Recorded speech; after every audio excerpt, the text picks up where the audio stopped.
Halo semuanya, kita kembali lagi di pembelajaran prakarya dan kewirausahaan. Nah, kali ini kita akan mempelajari mengenai kerajinan dari bahan limbah berbentuk bangun datar. Sebelum kita lebih jauh lagi, alangkah lebih baik kita mengetahui jenis kerajinannya terlebih dahulu untuk menentukan apa yang akan diproduksi. Yang pertama, ada kerajinan 2 dimensi. Kerajinan yang mempunyai ukuran panjang dan lebar sehingga memiliki luas. Biasanya produk kerajinan ini sebagian besar memiliki fungsi hias. Kenapa? Karena keberadaannya dapat digantungkan di dinding. Contohnya lukisan. Nah, tapi juga bisa memiliki fungsi, nilai fungsi. Seperti apa? Contohnya keset lantai dari kain perca. Nah, yang kedua adalah kerajinan 3 dimensi. Kerajinan yang memiliki dimensi panjang, lebar, dan tinggi sehingga dapat diketahui volumenya. Biasanya ini mempunyai nilai fungsi untuk memenuhi kebutuhan sehari-hari.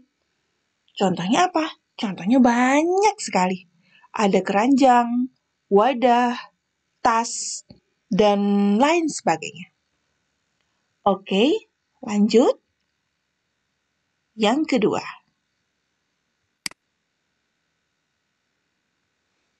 Limbah. Karena kita akan fokus dalam mengolah sumber daya limbah yang akan menjadi bahan baku dari kerajinan, kita harus mengetahui lebih dulu mengenai limbah itu apa.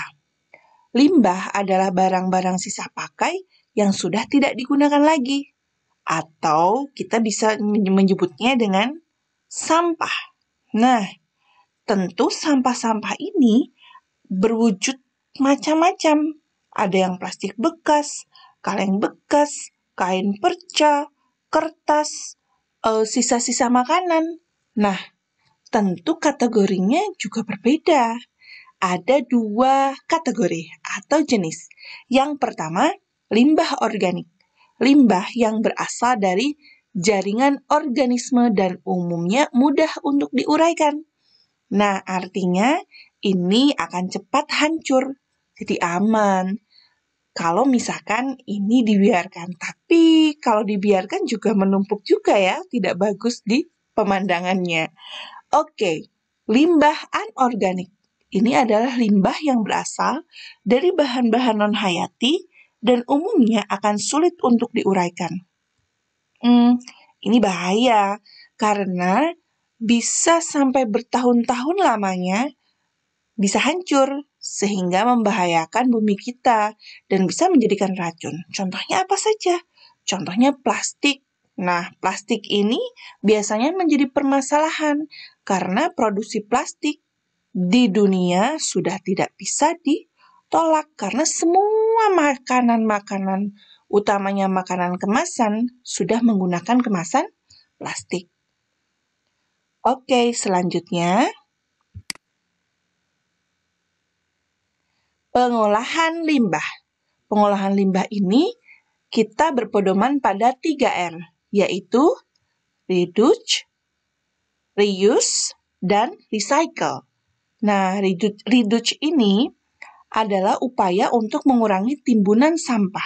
Timbunannya ini ya, bukan timbulan, salah. Jadi, menguranginya dengan cara apa? Ya, bisa bermacam-macam. Dengan cara bisa dibakar, kalau misalkan itu tidak mengandung bahan-bahan kimia. Atau juga bisa menjadi pupuk.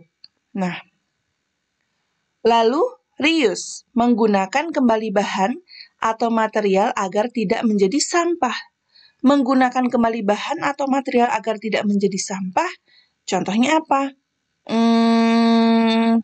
Biasanya kalian pernah melihat orang-orang yang pekerjaannya sebagai pemulung sampah.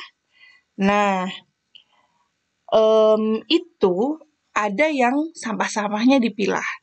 Tapi tentunya juga nantinya sampah-sampah yang dipilah yang bisa digunakan kembali itu bahan-bahan atau materialnya saja. Nah, nantinya dalam proses pencucian yang tentunya harus higienis, karena kan bercampur dengan sampah-sampah yang lainnya yang kita tidak tahu. Nah, makanya bisa digunakan kembali. Recycle, mendaur ulang suatu bahan yang sudah tidak berguna menjadi bahan lain. Nah, beda dengan recycle. Kalau recycle ini nanti mengolah sampah-sampah itu menjadi bahan lain, menjadi bentuk lain. Kalau reuse, menggunakan kembali contoh botol plastik, masih digunakan menjadi botol plastik juga. Kalau recycle, itu diubah menjadi bahan lain, misalkan kerajinan, hiasan, atau lain sebagainya. Selanjutnya, nah, perencanaan usaha yang namanya prakarya dan kewirausahaan pasti akan ada produksi usaha. Nah, ada 4 hal penting yang harus diperhatikan dalam perencanaan usaha. Yang ke-1 adalah ide dan peluang usaha. Yang kedua, sumber daya yang dibutuhkan. Yang ketiga, perencanaan administrasi. Yang keempat adalah perencanaan pemasaran. Nah, ide dan peluang usaha. Sebelum kita merencanakan sebuah kerajinan atau usaha, kita harus mencari dulu ide dan peluang yang ada.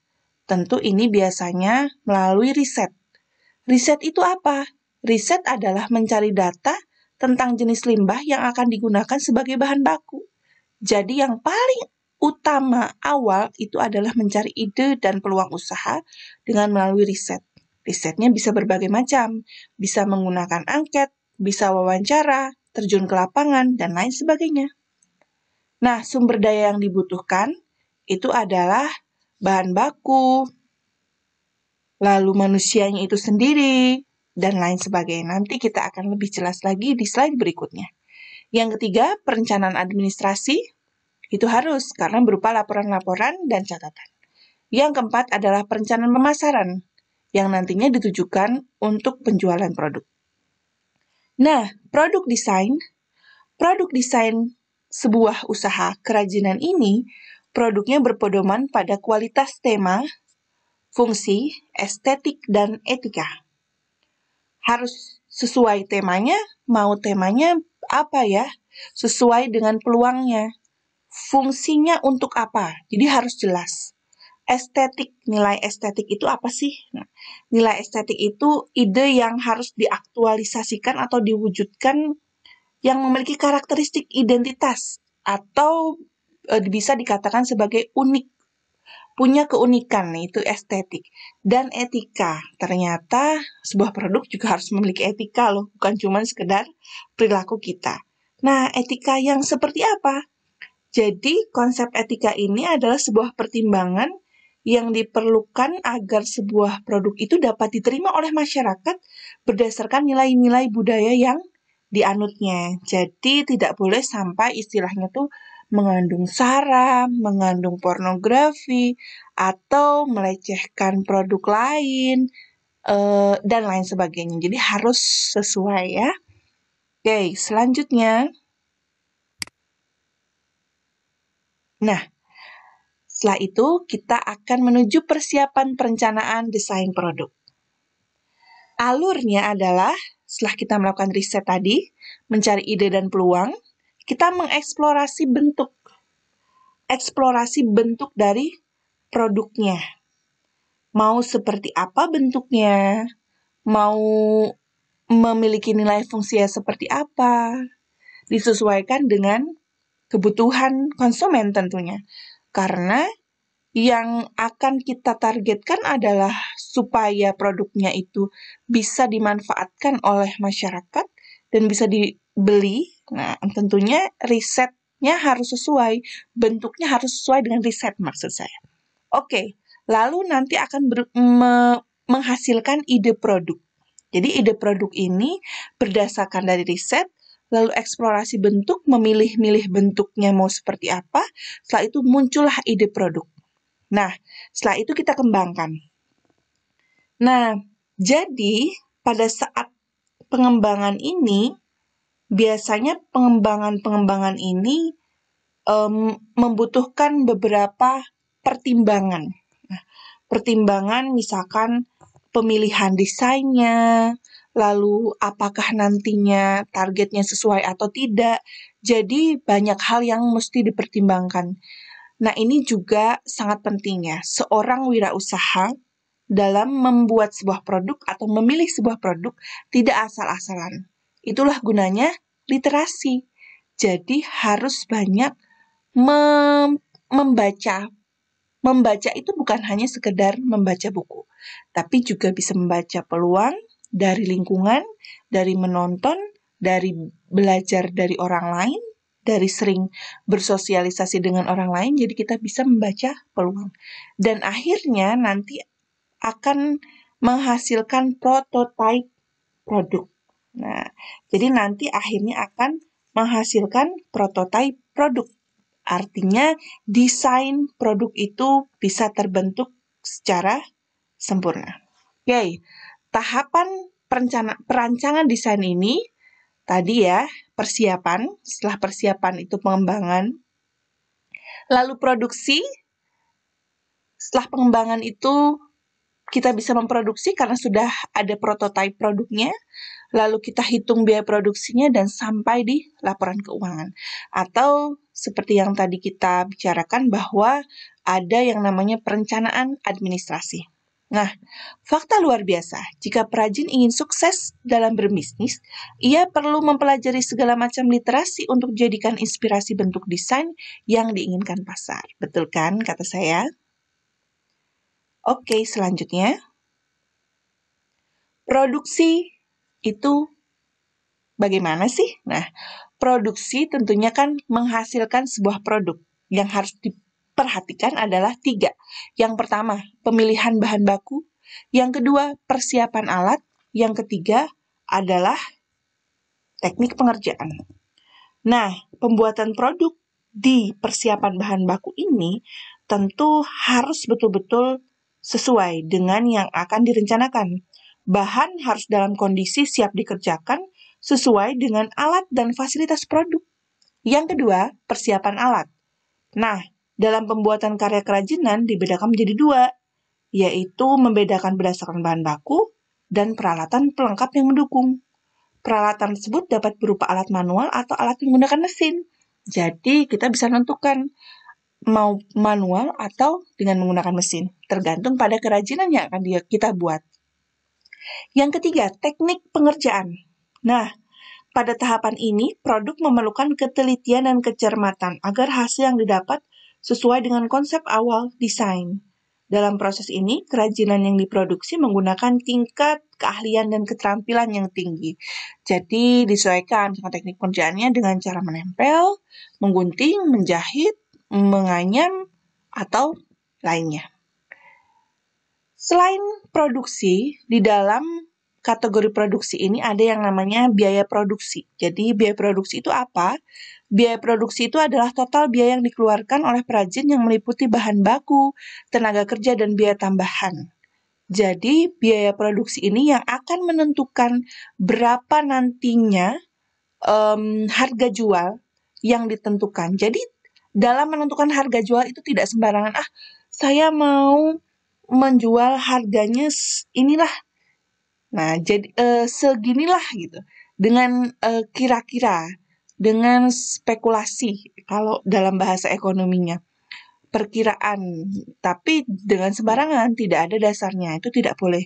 Karena untuk menentukan harga jual ada rumusnya tertentu, perhitungan secara ekonominya. Nah, lanjutnya adalah laporan keuangan. Adalah informasi keuangan pada suatu periode dalam suatu usaha tertentu. Nah, laporan keuangan ini sangat dibutuhkan dalam sebuah perusahaan atau usaha. Selanjutnya, sumber daya yang dibutuhkan. Nah, ini sangat penting sekali ya. 5M, ada man, money, materials, method, dan machine, ya. Jadi manusia, uang, lalu bahan-bahan materialnya apa saja, lalu metodenya nanti apa, lalu mesin atau peralatannya. Jadi ini sumber daya yang dibutuhkan yang menjadi hal penting dalam sebuah usaha. Selanjutnya, laporan keuangan terdiri dari laporan harga pokok produksi, laporan laba rugi, laporan neraca, dan laporan perubahan modal. Jadi laporan keuangan itu ada 4 macam. Ini biasanya digunakan di perusahaan besar. Kalau untuk laporan keuangan usaha kecil, biasanya yang digunakan hanya laporan laba rugi dan laporan neraca. Penting. Kenapa? Karena sehat atau tidaknya sebuah usaha perlu adanya laporan keuangan. Biasanya ini digunakan untuk nantinya untuk mencari modal, untuk melihat jalannya perusahaan itu bisa dilihat dari laporan keuangannya, sehat atau tidak, ada untung atau tidak, rugi atau tidak, gitu. Jadi harus jelas, tidak hanya sekedar bayangan saja. Oke, yang terakhir, strategi promosi. Ada 4, yaitu membuat kemasan produk yang menarik. Kedua, menawarkan promo atau diskon. 3, pilih satu target pasar yang spesifik dan pasang harga bersaing. 4, memanfaatkan media online. Nah, ini strategi promosi yang harus kita pelajari. Jadi dalam menjual sebuah produk, tidak sembarangan juga. Yang pertama, membuat kemasan produk yang menarik tentunya. Promo dan diskon itu termasuk salah satu dari promosi. Dan yang paling penting itu adalah target pasar. Kita akan mentargetkan konsumennya seperti apa? Apakah itu ibu-ibu? Apakah diperuntukkan untuk anak-anak saja? Atau semua kalangan? Atau kita ingin menargetkan yang penghasilannya menengah ke atas atau menengah ke bawah? Jadi harga jual disesuaikan dengan target pasar. Dan yang terpaling penting sekarang adalah memanfaatkan media online. Karena selain memang kita ada pembatasan untuk berkerumun, saling bertemu, dan safety ya, keamanan. Jadi kita manfaatkan media online ini dan memang lebih menjaring banyak orang itu media online. Jadi kita harus belajar teknologi. 4 macam sarana promosi. Yang pertama periklanan, yang kedua promosi penjualan, publisitas, dan penjualan pribadi.